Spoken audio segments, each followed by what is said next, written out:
निशा जी, good afternoon, बताइए।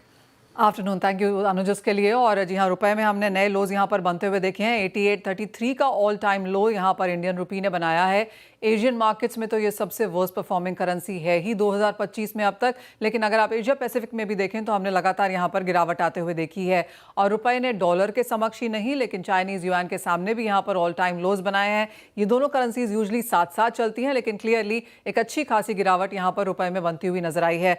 काफ़ी सारे रीजंस हैं इसके। एक तो जो 50% का टैरिफ जो भारत फिलहाल यहाँ पर फेस कर रहा है, उससे सेंटिमेंट में वीकनेस आई है। जिस तरह का डिक्लाइन हमने इंडियन इक्विटीज़ में आता हुआ देखा, जो सेल ऑफ एफआईआईज की तरफ से आया है, उसका भी इम्पैक्ट यहाँ पर देखने को लगा। और जिस तरह से बाजार ने काफ़ी ईजिली यहाँ पर 88 निकाला, तो कहीं ना कहीं एक सेंस यहाँ पर ये मिल रही है कि आरबीआई शायद इन करंट लेवल से ओके है और इसीलिए मार्केट्स ने इसको थोड़ा सा और भी यहाँ पर पुश किया है। और वो जो लेटेस्ट 20-30 पैसे की गिरावट आई है, वो इस वजह से भी यहाँ पर आते हुए नजर आई है।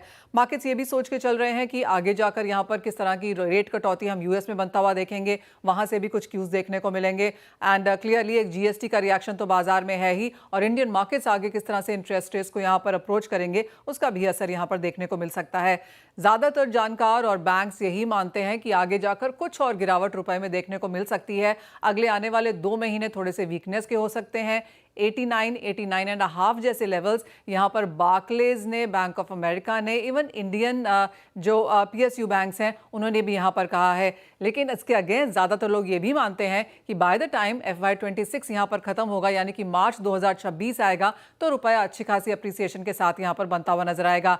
86 to 87 के लेवल्स आप मार्च में देख पाएंगे, लेकिन उससे पहले थोड़ी सी और गिरावट है और 89.5 तक के टारगेट्स नियर टर्म में यहाँ पर रुपए में दिए जा रहे हैं। ओके, शुक्रिया मनीषा जी इस पूरी जानकारी के लिए। और रुपए में और गिरावट आ सकती है, फिलहाल ज़्यादातर जानकार का यही मानना है।